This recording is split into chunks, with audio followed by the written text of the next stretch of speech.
Meet Reed Lance Rosenthal, rancher, #1 best-selling award-winning author, and unabashedly, unapologetically on the right side of the outstanding issues of our generation. But don't try to fence him in. Sometimes his positions will surprise you, because Reed is definitely his own man, with his own opinions. You might love him, you might hate him, but you won't be able to stop listening. Step over to the right side with Reed.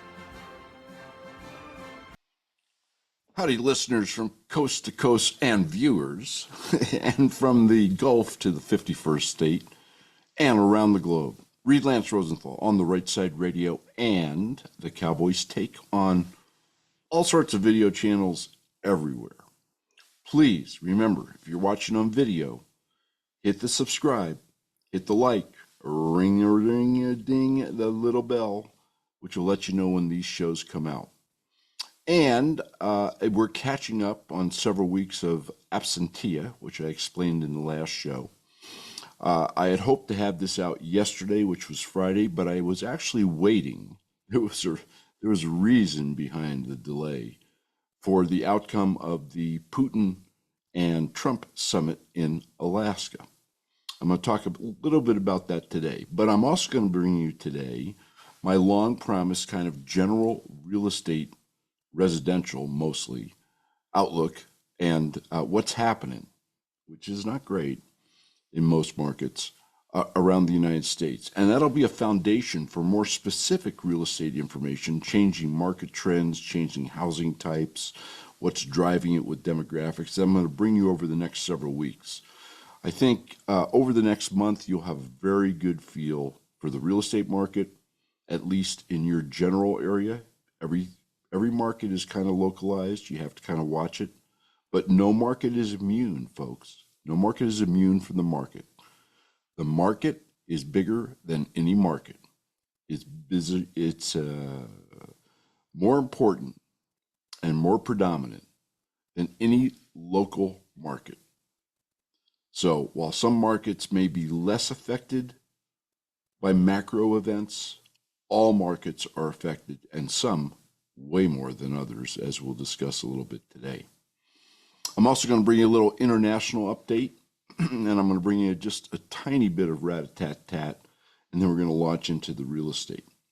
But first, I'm going to bring you some quotes. And they are not from the founders, but they really tie into the theme of the last show and the shows previous to that, if you've been listening carefully. Because I try and think big picture. Yes, I bring you current events. I tie in historical events. I show you how the two work in parallel. The touchstone of the past is the guidepost to the future. And, I know this is a cliche. History doesn't always repeat. It always rhymes. Well, it actually kind of is a rinse and repeat, to be honest with you. So I try and tie in history with the current events, so that you can understand the historical context of what's going on. Nothing happens in a vacuum. Everything is intertwined. Everything is connected. The dots are everywhere. It's just a question of drawing the lines between them and then seeing what happened in similar situations in the past. That'll give you a pretty good blueprint for the future. And one thing that we know is that we are in a period of rapid evolutionary change in all sorts of ways. And you must adopt. You must recognize the changes, understand the changes, figure out their impact on you and your family and your property and your freedoms, and then act accordingly. So the quotes I'm bringing you today are not the founders' quotes, but they are two really great men, whatever you may think of them. And the quotes are apropos to the time period we find ourselves in. Elon Musk. Some people don't like change, but you need to embrace change if the alternative is disaster. How about Albert Einstein? We cannot solve our problems with the same thinking we use when we created them. I think those are two pretty substantial quotes that you ought to give some real thought to in your personal life, your personal finances, your property and asset decisions, decisions about your financial and property future, and decisions about your freedoms. Because, folks, governments are growing desperate, and desperate governments do desperate things. All right. The ranch story. So last week I told you, I gave you a little tease about a Yellowstone type situation. In fact, it kind of beats Yellowstone, and you don't have to make any of it up. That's been occurring on the ranch over the last year. And I got a whole bunch of emails and communications from listeners wanting to know more about that. Well, I'm sorry, I can't share more about that with you now, but I will. And your jaw will hit the table. Trust me, it will. It's really good.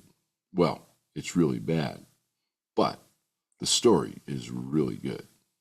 In any event, the other part of the ranch story last week was the fact that we had a rather disappointing, shall we say, lapse by our former ranch hand back into alcoholism. I'm not sure he really actually ever got off the sauce, but shall we say it became more pronounced in all sorts of bad ways as time went on, and he's out of here. So we're now in the search process for a new ranch hand. And I've interviewed a number of people. What's really interesting, I want to bring this to you because it kind of ties in with the main body of my presentation to you today. So in previous time periods when we've been looking for ranch help, once in a while we would get a resume from a foreign country. Once in a while. And they'd want help with an H-1 visa, or they were immigrating to the United States, but it was rare. However, in this go, just in the last 4 days, I have gotten 7 resumes and requests from folks in foreign countries, South Africa, France, one from Brazil, but mostly from Europe, which I find really interesting. I don't believe we have ever seen that before. And that tells you a little bit about what's going on in the world, because the European Union, folks, is on its last legs. And it is doing what governments do when they want to keep their power, and the elites feel their status threatened. Censorship,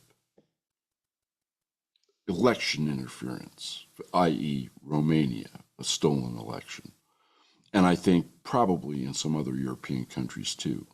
And the populace is growing ever more restless, shall we say. In fact, the right-leaning parties, the conservative parties, which really didn't have a toehold at all 3 or 4 years ago, are now leading in the polls in 4 or 5 European countries: Italy, Spain, Britain, France. And of course, the elites are doing everything they can, trying to outlaw the head honchos of the conservative parties from running, trumped up charges. I mean, the same crap that you saw in the United States, banana republic stuff. But it is a canary in the coal mine. Okay, remember those 2 quotes. Change is here, and more rapid change, more foundational change is coming. Think about it. Prepare yourselves. Remember that the alternative, as Elon said, is disaster. Okay, so we had the Putin-Trump Alaska Summit. Let me give you the bottom line. By the way, there's articles on all this stuff on the website in detail. Any of these stories that I bring you that interest you, you can read. You can read all about it on the website. Okay, it's not my job to bring you details. It's my job to acquaint you with things and make you think. It's your job to do further research. So let me give you the bottom line of all this, the essence. No deal was reached. Oh yes, there were platitudes, and there was a joint press conference, and the second in command of Mucky Mucks were all present. Rubio from state, special envoy from the United States, Lavrov from the foreign minister of Russia. So all the head honchos were in the same room, all the head cheeses, but no deal was reached. And Trump, of course, trying to put the best spin on it, said, "Oh, we're close, we don't have a deal, but we kind of have a deal to get a deal in the future."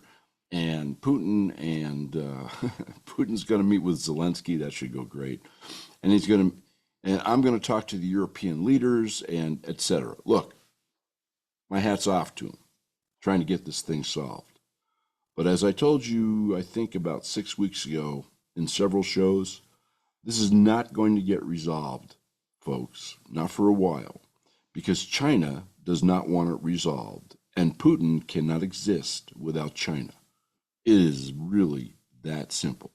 China wants the United States spread out, spending money and diverted from the South Pacific as much as it can, as much as it can manipulate. Because China, another little tidbit story for you, is in deep caca in its economy. Yes, there are some things which are looking up for them. Their manufacturing's up a little bit, their exports are up a little bit, but their real estate market is a disaster. Evergrande, their largest developer, and several developers just under their status, is in deep doo-doo. They've had to forego payments on billions of dollars worth of debt, which is affecting Chinese banks.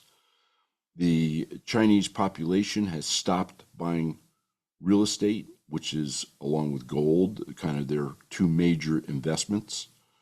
And the overhang it's staggering.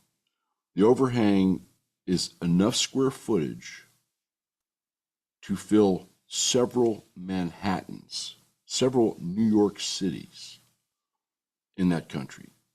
Hundreds upon hundreds upon hundreds of billions of dollars of vacant space and residential units.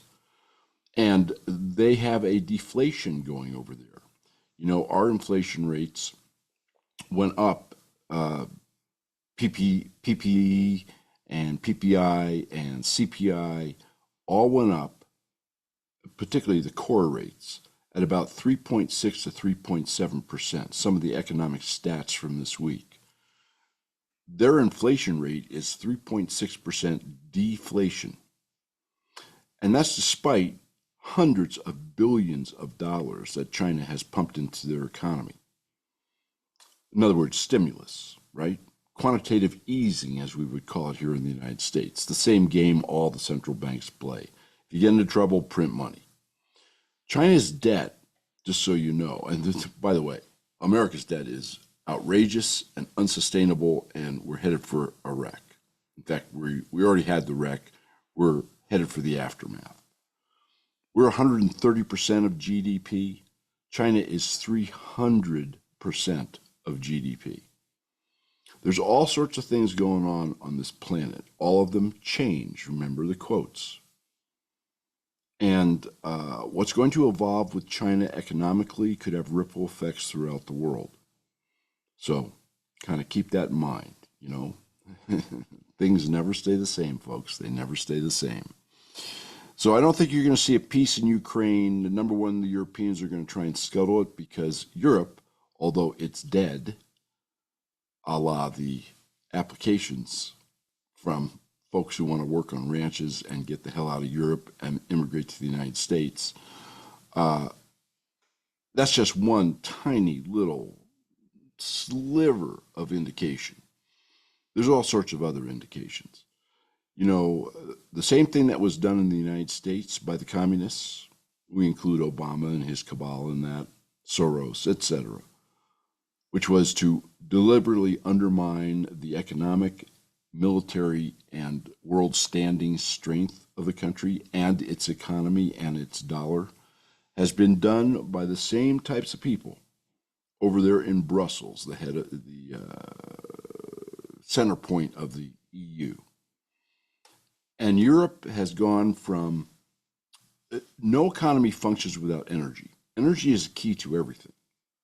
And Europe has gone from enough energy to run a pretty good industrial base, particularly in Germany, to not enough energy to barely power their own residential enclaves throughout their countries. And let me tell you that solar panels and wind farms, whoop-de-doo, don't create manufacturing might because they don't have the juice to run the plants. And without manufacturing might, you can't build the weapons of defense or war. And without the weapons of defense or war, you're kind of a sitting duck, not to mention the underlying collapse of your economy. Remember, all wars, in essence, are economic. The richest guy wins, period. There's almost, in fact, I'm not sure there's any exceptions in history to that rule. None. Zero. So Europe is toast. And they seem to think that they're not, which is why they will screw up the Russian deal, along with China behind the scenes putting pressure on Putin. And of course, Zelensky wants to keep the graft from the Europeans and the Americans coming in so he can line his pockets. So there you go. I don't have a rosy outlook on peace in Ukraine anytime soon. It might interest you to know that the Russian army has built up its forces and is making huge gains in the Donbass. They've surrounded all the major cities. This is all in the last 2 or 3 weeks. Obviously, some of it was a lead up for psychological import and leverage in this summit, which just occurred yesterday. And obviously, some of it is just good war tactics. So the outlook for Ukraine, folks, is dismal. The outlook for peace is maybe at some point, but not now. And this will affect markets and this will affect global stability. Keep that in mind. Change. So, household debt. Let's talk a little bit about economics. Once again, I have a great article on the website under economics, family, safety, and rat-a-tat-tat over the stats that came out last week. Let me just say inflation was much higher, 33% higher than forecast in a lot of key indexes. And employment, as you know, over the last week or two was revised downwards. I told you about that last week. 14,000 new jobs in May and 17,000, maybe I have it reversed, in June. The premise is the same. It doesn't matter which month, at 14 or 17. Dismal. In fact, worse than dismal. Canada was even worse, minus 40,000 jobs. Change, folks, is coming. Get prepared.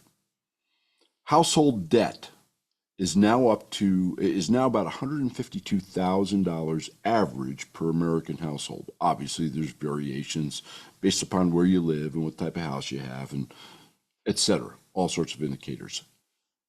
Mortgages are about 2/3 of that. $18.39 trillion in private debt. The American public owes $18.39 trillion. Several trillion are credit cards bearing interest at 25 to 30%. You know, you don't need a calculator to do that math. And if you think about it, that number is one half. That's one half. This is the private sector. That's one half of the debt of the United States, which is 37 trillion. Wow. So private debt and the debt of the United States is now slightly under $50 trillion. Not good. Not good. The last time, by the way, debt was that high was the fourth quarter of 2008. And we all know what happened in 2007 and 2008. That was the Great Recession, except in the current PSYOPs climate that we live in, nobody's calling this a recession. Oh, we're doing just fine. It's going to be a soft landing. And fools are out there buying stocks in companies that are selling at ratios of 3 to 1, right? 30 to 1, 20 to 1. Once again, I'm not a stock guy. Why don't we just say that those ratios are, to use the common vernacular, unsustainable, as are the stock prices they support. All right, so that gives you a little update on some various matters. Let's get into real estate. Oh, one other thing I wanted to bring up, just a little court action for you. An appeals court has okayed the Trump administration gutting and mass firing at the Financial Control Board, CBFC. That's great. They fought that, actually, the government unions, which really need to go away, the unions for government employees, fought that tooth and nail. They have now lost. It might go to the Supremes. I think they'll lose there too. So look for another agency which grew out of the 2000-2008 financial crisis, the Dodd-Frank Act. Look for another agency to be gutted. Good. May they all be gutted. And there's another court. You'll love this. This is a federal judge. Oh, yes. Appointed by Obama. It must be a coincidence. Who has now ruled that despite very clear law and the Constitution, that Washington, D.C., which is not a state, which is run by the federal government, even though it has a mayor, that Washington, D.C.'s police cannot come under federal control. I don't think that's going to hold up very long, but just goes to show you the idiocy. Washington, D.C. has sued the Trump administration for taking steps to clean up the rampant and rapidly increasing crime in Washington, D.C. I guess they don't want to clean that up, right? Wow, that's all you can say. It's unbelievable. Let's get into real estate. Okay, so on the commercial side, and this is going to be very brief, it's a wreck. Shopping centers are a wreck because retail sales are anemic or declining throughout the country in virtually every area, and particularly in the higher end areas. Office, there is somewhere around $1 trillion to $1.5 trillion in loans on commercial real estate. They're mostly held by regional banks. A large portion of those loans are now in default or in forbearance. In other words, they have a workout structure. And we're talking about somewhere between 5 and 10%. There'll be new stats coming out here in the next few months. I've told you in the past about office buildings like in New York that insurance companies have bailed out of their ownership at literally pennies on the dollar, like millions instead of hundreds of millions. In Denver, over the last 3 months, an office building valued at approximately $500 million to begin with sold for $18 million, folks. I want you to think about that. And what that means in terms of shaking the foundations of banks and the banking system, therefore, since everything is interconnected, shaking the foundation of banks that hold these commercial real estate loans and the derivatives, in other words, the portions of those loans that have been sold off to other investors and to other banks around the globe. Kind of a shadow of the 2000, 2007, 2008 residential mortgage mess. I'm going to bring you more on this in the coming weeks and months, because this is an iceberg out there in front of the Titanic, who's already struck several icebergs. Okay, this is like another iceberg. Okay, so in Q1 of 2023, the median house price, and this was kind of the peak of the market, was $442,600. Median means the middle of the price ranges. It is now $410,800. That is that's getting on to a 10% drop. It's around 8.5%. In 2007, home prices were $257,400. That was the median price in 2007. Gee, just a little inflation, huh? In 2009, two years later, that's Q1 of 2009, the recession wasn't over, but shall we say it had bottomed. Median house prices were 208,400. That's about a 15 to 20% decline.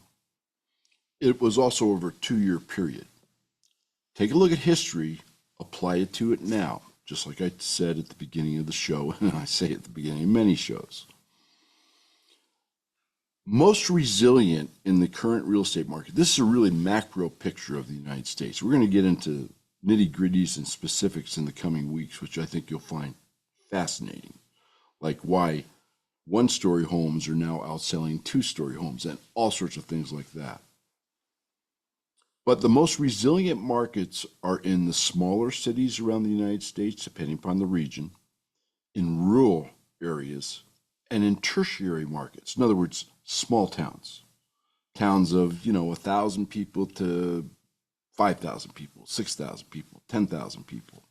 Small communities. Those are the most resilient markets.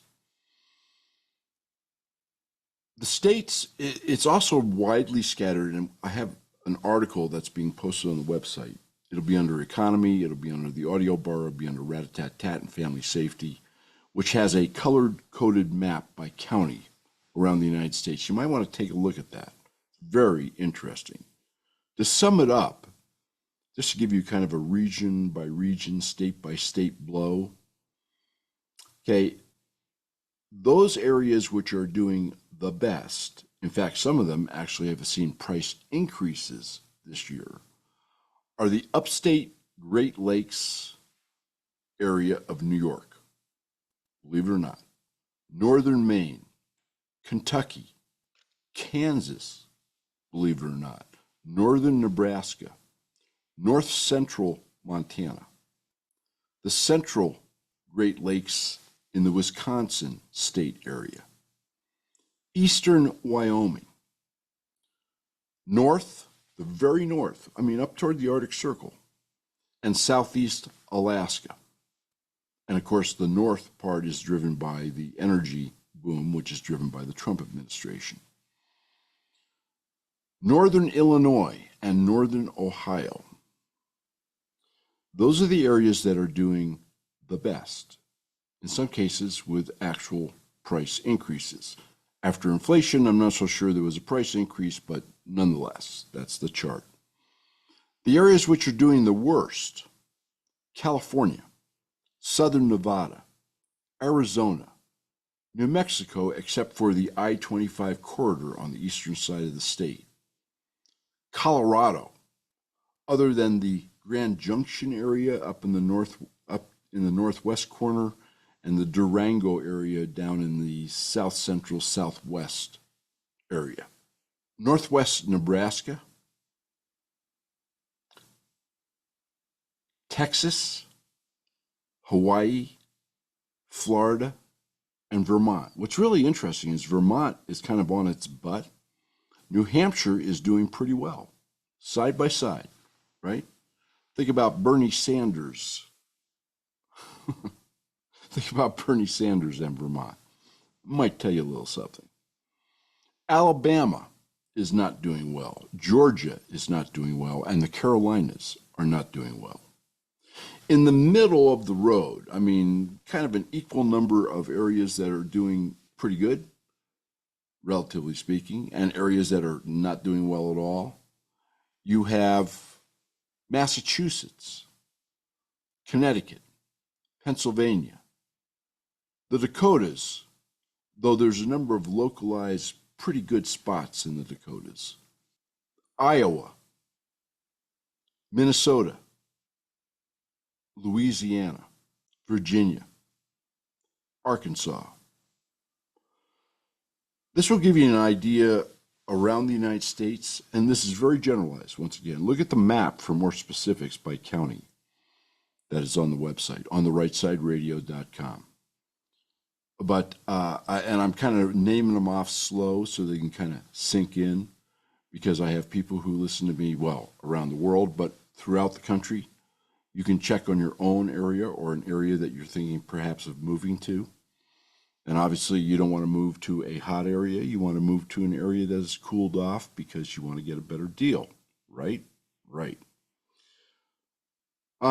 Rent growth overall in the United States has slowed appreciably in a lot of markets, particularly the metropolitan markets. And I might add that the metropolitan markets around the United States have suffered the most in terms of value decreases, with very few exceptions, in residential for sale housing.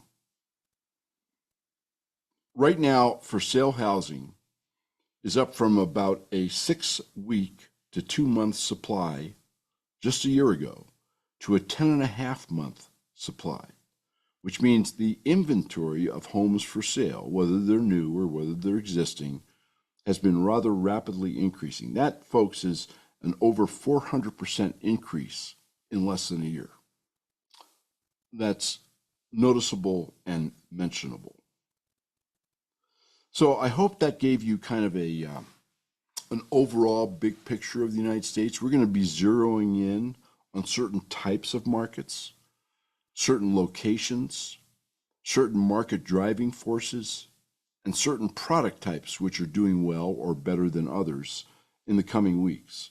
Once again, I hope, as I said at the beginning of the show, that after the next 4 to 8 weeks of focalized discussion, rather than this kind of general foundational discussion of today, you'll have a pretty damn good feel of what's happening in your market area and what might be likely to happen in the future.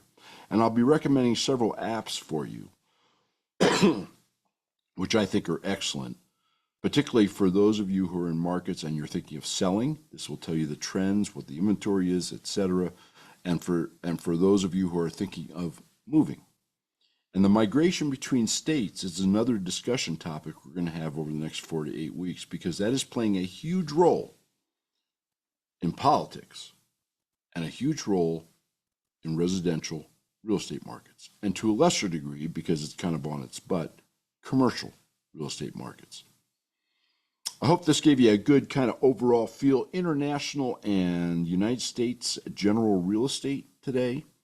I will be back at you, famous last words, Monday or Tuesday with yet another show where it's boom, boom, boom, boom, boom. We're trying to catch up here. And some more real estate stats and some more, should we say, specific real estate stats, because I happen to find, because of my background, that all to be fascinating. I mean, market forces, what drives market forces, people's mentality, because it's all about, market is really mentality, right? It's about emotion. I find that all to be fascinating. Anyway, hopefully this was helpful and enjoyable for you folks today. Remember the quotes I gave you at the beginning of this show. Change is here and is accelerating. Keep the wind at your back. We'll talk to you in a few days. This is Reed Lance Rosenthal on the Right Side Radio and the Cowboys Take. Have a great weekend. Please remember, if you've missed any shows, just click on Show Archive and you'll find all of his shows. We look forward to seeing you here again next week for another episode of Reed Lance Rosenthal on the Right Side.